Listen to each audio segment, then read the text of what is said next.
बतिया अगती का हटैया के नाथिया कई सुहाग वाली रतिया धुकुर धुकुर कर छातिया कैसे बुतैयो हम बतिया राजा शरम के पर्दा हटावा बंद कर मेन दरवाजा जी पाछे गो चुम्मा कमर पर लेके उमर हो जाए हो राजा जी पाछे गो चुम्मा कमर पर लेके उमर हो जाए हो राजा जी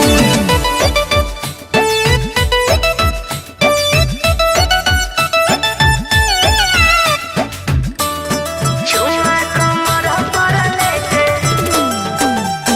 हो राजा जी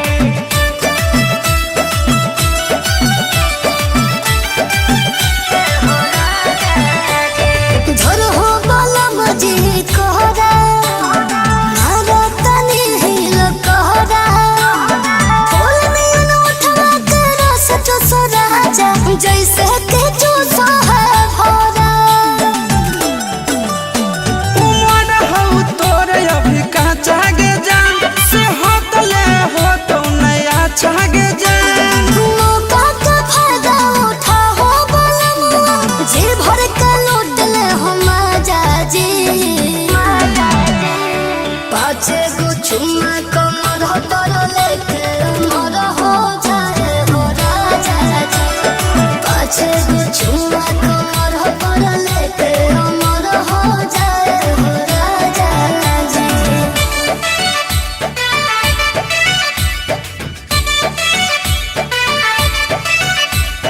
राजा जी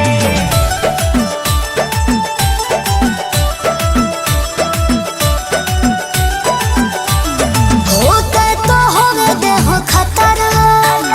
जल्दी बना हो जातर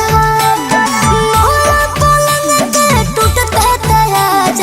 टूटे देह पिया पतरा चंदन यदुवंशी है फेरा में गे कुछ नहीं सूझे अंधेरा में गे आशीष यादव के गाना बजा के पाजा में हमरा समाजा जी पाछे गो चुम्मा को